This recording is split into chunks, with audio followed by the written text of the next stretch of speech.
Okay, so this is my key tumbler here, and I've got a set of nickel-plated R13 clarinet keys in here that were just not looking very good when I began the overhaul process.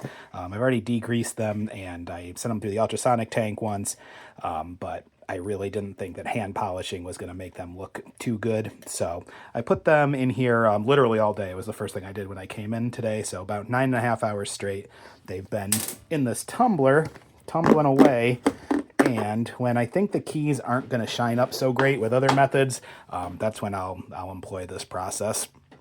And let's see how we did.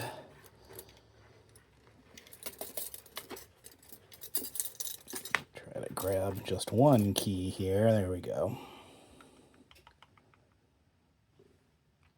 And yeah, that shined up pretty darn well. As soon as I can get it to focus, there we go.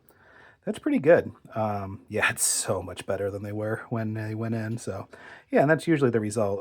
Pretty happy with that. So I still got to degrease it again, then I'll ultrasonic again, and then I'll give it a final polish as I'm assembling the instrument with the new pads and everything. But yeah, that's so much shinier than it was. And I just put some pipe cleaners through the hinge tubes. That just helps keep the media, that green stuff, out of there. It would get cleaned out, but it's just a little quicker to clean everything up when I do that. So yeah, I found this to be a really good solution. It's a bit of downtime because I got to let it, budget an entire day to let the keys polish in there, but the result is it's usually pretty worthwhile when I do that. And I found a good kind of balance to be like, I got a really cheap tumbler at Harbor Freight across the street, but I did not cheap out on the media, that green stuff in there. That I got from a jewelry supply company called Rio Grande. So that's the green one that's good for nickel. And then I've also got red that I'll use for silver once in a while. So I just swap those out when I need a different one.